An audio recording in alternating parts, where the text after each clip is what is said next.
about to pass a bill that blows away your taxpayer money, but they made it over 1,500 pages long so you wouldn't read it. I did you a favor. I read it for you. It's supposed to be about keeping government operations open and providing disaster relief aid to hurricane victims, which I'm sympathetic to. But if you read the bill carefully, it contains pay raises for members of Congress, and I'm not making this up, an expansion of their federal health benefits. It contains all kinds of special interests and pork funding, including opening up a new stadium in Washington, D.C. It renews the Global Engagement Center, which is a key node of the censorship industrial complex. And the worst part is, they didn't want you to know about any of it, and that's why they made this a last-minute jam job. The reason I'm co-heading DOGE is I think we need outsiders to bring actual accountability to Washington, D.C. So feel free to call your congressman and let him know how you feel about it. Do you guys deserve a pay raise? Well, that's news to me. It's good news. You know, what has it been, 10 years or 14 years and no COLA, no change at all? I think it's about time something's done. You support giving yourselves a pay raise?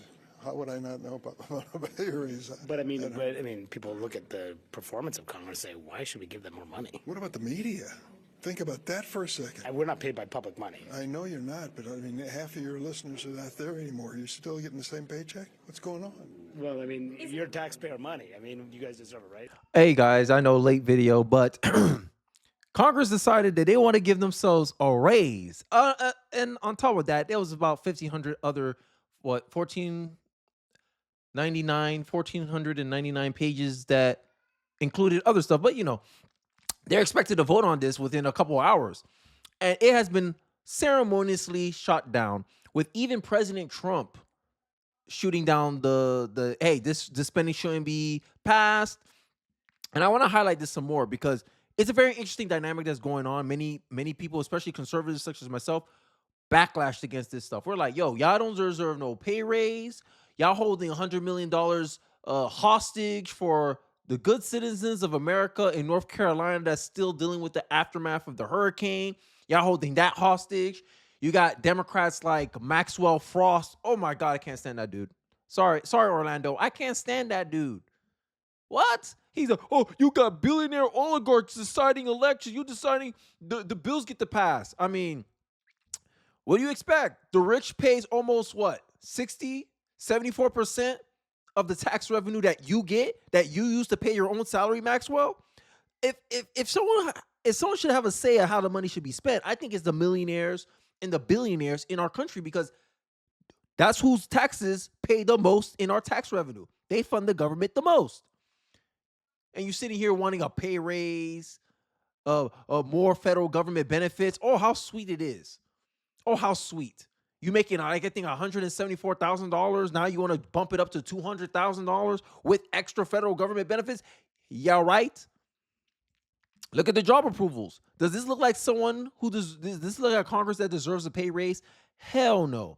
And your salary where it is right now is already well over the top 10%, maybe top 5% of people in the country. So I don't think you need a pay raise just yet. But enough about the rant about pay raises. I want to get to the substance of what this is really about. So I'm going to jump all the way into my beginning. Breaking official statements from President Trump and J.D. Vance on the disgraceful continued resolution bill. And they pretty much ceremoniously shot down the bill. No one has time to read it. And this isn't a bug. It's a feature. Yes.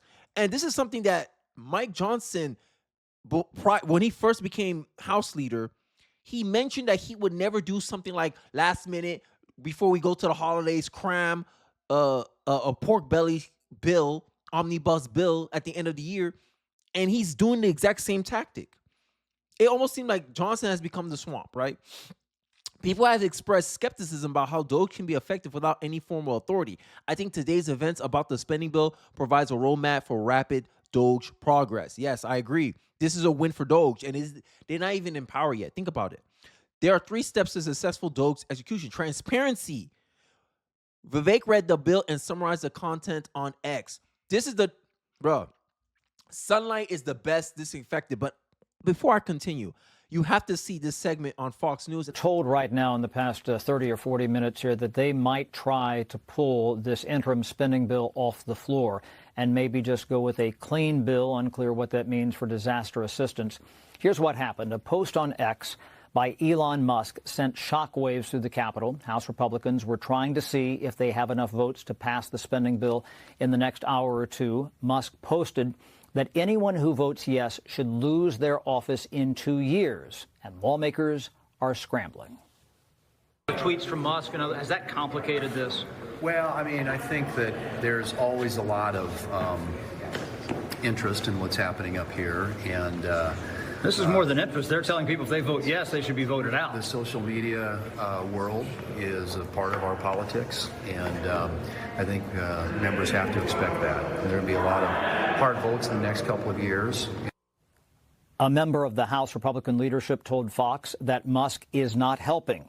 The lawmaker added that Musk has bigger fish to fry than picking a fight with House Republicans. One source said the bill is now bleeding support from the GOP. When asked how many Democrats the GOP needs to pass the bill, a senior aide replied, quote, a lot. Lawmakers who had hurricanes devastate their districts are torn. The fact is that, look, this is a sandwich. I don't know how else to say that. We're being forced into this position. They could have done a standalone. They did this because they knew that it would put members in this position to support it. We're damned if we do. We're damned if we don't. Now, the bill has about $100 billion in disaster relief, nearly $30 billion to restock FEMA's coffers, and there are lots of health care provisions. Jamming everything together in one bill means some Republicans will not support Mike Johnson for Speaker in January. Have any other of your colleagues said that they're not voting for Johnson? Any express? I've talked to a few, who don't seem like they're going to vote for him. You have to ask them. I'm not going to betray anybody's position. Will you just vote president, or will you vote someone else's name? I'll vote for somebody else. Now, Johnson can only lose one vote and still win the Speaker's race on January 3rd.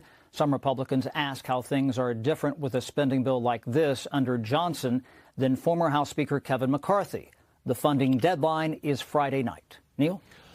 Look at them scattering, scrambling because they was going to get some accountability. When they say that Musk shouldn't be weighing in and it makes their job more difficult, I said good. I wrote, the guy says, Musk has bigger fish to fry. What's bigger than seeing how the American people's money is being used? And you saw a lot of the bill, the omnibus bill. This is why many people are in favor of single item bills. I forgot they were called. Single, like if you just made it, hey, here's FEMA. All the bills, like this is the funny part. That book, the amount they're trying to pass is 1,500 pages. They could literally put everything, all the crucial stuff that Americans care about, that it should get bipartisan agreement. Why not pass that separately? Then you do all the other spending. Like these people do not think practically. They don't think efficiently. All they do is doing their little cowardly, hiding in the shadows, hiding in the dark. And this is why I think DOGE will be very important. You had a dude read the entire bill. God bless your heart, Vivek Ramaswamy. You really do care about your country. Step 2, the people speak. People, including Elon Musk, express their disgust with the bill and call out particular egregious waste for color on the content. Step 3, the Congress reacts. Faced with a spending bill that the people don't like, with the risk of being primaried for supporting a bill filled with pork and other waste, the bill fails to garner needed support to pass. With its first test case, DOGE shows how it's done. As DOGE identify waste or bad regulation, it just needs to follow the 3 steps. Power to the people. And DOGE is essentially what the Founding Fathers wanted us as American populace to be in the first place. A vigilant and watchful people. Because if you don't pay attention, Thomas Edison, I forgot who said it, I think it was Thomas Jefferson. The government will become like a wolf and ravish you. And that's what's going on. This is how we got to $36 trillion in debt. Because the people weren't paying attention. And the fact that the reason why I showed you the clip, it shows you the power of what you have now. This is populism. These people forgot that they serve us, we don't serve them. They're not noblemen, they're not kings, they're not our rulers. They are our representative, and they're supposed to represent our interests. And if you can express that the American interest is not in favor of your bill, it gets shot down. And all these Democrats trying to pretend this is Elon Musk. Elon Musk says, I'm going to put my money behind and primary anyone that goes against what we're saying. X has effectively, I bet you if Elon Musk says I'm gonna sell X, I bet you he can get his money back. Because what billionaire wouldn't want this platform? Hey, this is a platform that can make congressmen lose support for a bill if the information gets out about the bill. That's all they did. All they did was read 1,500 pages. You want to see how thick this thing is? This thing is ridiculous. My God. Even President Trump is falling along, jumping on it because he sees the sentiment of the people. The sentiment of the people is like, we don't want this wasteful ish. And I'll give Mike Johnson his chance to reply because to the backlash. Here's a quick 48 seconds clip. So real quick, I know you have to go, but President-elect Donald Trump has yet to weigh in publicly on this spending deal. Have you spoken to him about it? Trump has weighed in, and it's a no. It's a no. Yeah, well, I was in constant contact with President Trump and his team, the chief of staff, and all the domestic policy advisors. They know exactly what we're doing and why. And I was on a text chain last night with Elon and Vivek about DOGE, because I'm super excited about that. And I said, guys, these are the necessary things. They don't like spending either. They said, we know this is not you personally, Mr. Speaker, and we got to get through this. So, look, everybody understands the necessity. It is not palatable. Fund the necessity. No, I'm not going to hear the excuses. Fund the necessity. This is what we want now. We don't want none of this. Oh, we got to do it. We got to do it. No. We don't want none of this. Right? And this is where Speaker Johnson start losing some support. And many people are, there's maybe a good chance that Mike Johnson is not speaker in the next Congress because it's deja vu. Thomas Massey. People call me Nostradamus Thomas for accurately predicting Speaker Johnson would use the Christmas recess to force a massive spending bill through Congress. After claiming he would not, Johnson is embracing a DC tradition, right? And this is something, look at the timeline. 5 years ago, this man called it out. This is a game. These people. This is why it's important you guys got to pay attention. Look at this. I have never seen a bigger piece of pork. Look at the size of this thing. And then you say, I'm not voting against this bill, they'll pick out all the good things about the bill and say, oh, you voting against 100 million money going towards people who need it. The fact that the swamp on both sides of the aisle, this is where, we get on the Republicans, we get on the Democrats, are holding hurricane relief funding hostage to this monstrosity of a spending bill is abdominal. 1,500 pages of omnibus spending, including 1 year renewing of the Global Engagement Center, which is a nexus for the censorship industrial complex aimed at silencing you, right? Expansion of the Pandemic and All Hazard Preparedness and Response Act, which allows our government power to impose vaccine passports on us. Redefine the national security strategies, which allow government to declare national security based on climate change. Based on an exaggerated problem, they can lock down the entire nation. Make it make sense. Securing the border? Sorry, no. Just 4 measly mentions of the border in the entire bill. I'd rather shut down the government in a heartbeat. Don't whine about not having time to read it. Vote no. Simple. Yeah, pretty much.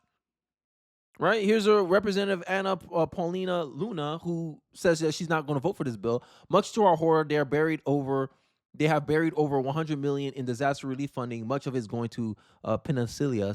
Sorry if I mispronounced that. In a massive CR. This is a sneaky mega omnibus in disguise. This should have been a standalone bill, but they chose to hold us hostage instead. This is what people are talking about. This is what happens when you don't have a watchful vision in people. And DOGE is already holding itself in spades. Hey, man, Patriots here. Musk and Ramaswamy press House GOP to kill federal funding bill. Even bigger report than ever. And then as you see, Trump is saying, yeah, kill the bill. The bill don't deserve to see the light of day. And it's an interesting year. I'm looking forward to what DOGE got in store, because if they can already do this, it just shows you how powerful X has become, how social media has become. You heard the Congress even admitted that the media, mainstream, both alternative and mainstream, more alternative, is a part of the politic. Your voice is a part of the politic. They realize, they're stuck. They're like, damn. We thought, once Trump win, no. Conservatives are not like Democrats in that regard. Sorry, Democrats, I got to take a shot at you on this one. When Democrats get their people in there, they like, okay, and they ignore them. They don't watch over them. They don't see what they're doing. It's just like, okay, our guys in power, okay, leave them to it. Conservatives, we put them in power and we're like this. Yes, we vote you. We put you in here. We dragged you in the finish line, Republicans. We want Trump's agenda. This is why conservatives was the most mad about the cabinet picks getting stalled or all these chatter about the cabinet positions not being filled. Because we didn't bust our ass. We didn't advocate for this party just for it to turn around and stab us in the back. Fox News reported that Elon Musk post vowing to fund primary challenges against Republicans who support the continued resolution has effectively killed the bill. X is the most powerful platform on the earth and is forcing governments to answer to the people. $100 billion in disaster relief. And this is what they're holding hostage. Transfer to RFK Stadium campus to D.C. First step in luring commanders to city. Like, what is this for? Get that out of here. Don't need that. Transparency and charges for key event tickings. What is includes 500 pages of healthcare provisions. Okay. Restrictions on onboard outbound investments to China. Add $2.25 billion to small business disaster loan. Okay. $10 billion in economic assistance for farmers. Sure. Nearly $30 billion in FEMA funding. Okay. Roughly $100 billion in disaster. Literally put all these things as single, like multiple items, one page. Bam. Here you go. 4 pages. Read it. Okay. You agree with these things? Let's pass it. Everything else that's debatable, you carry that out in a separate bill. But, you know, they got to give us the holiday special. Hey, while the American people are not paying attention to politics, let's shove all this pork belly spending in there. This is crazy. Hey, I'm very optimistic. This is why I'm saying I'm very positive about Trump's second administration. And they're already showing results. It's very exciting to see. And this should motivate us even more to advocate even harder, because this is what we wanted. Nothing ventured, nothing gained. But I digress. Let me know your thoughts about the Congress attempting to give themselves raises. Their attempts at putting all this pork wasteful spending in there, trying to pretend that, oh, we're trying to pass $100 million for disaster relief, and in the piles of paper, they put a 40% raise for themselves in there. How convenient that, oh, I didn't know it was in there. Oh, sure you didn't. Sure you didn't. All right. How you feel about that? I want to hear your thoughts in the comment section below. Don't forget to like, comment, subscribe if you guys watched it in the video, and I'll catch you guys on the next one. Peace.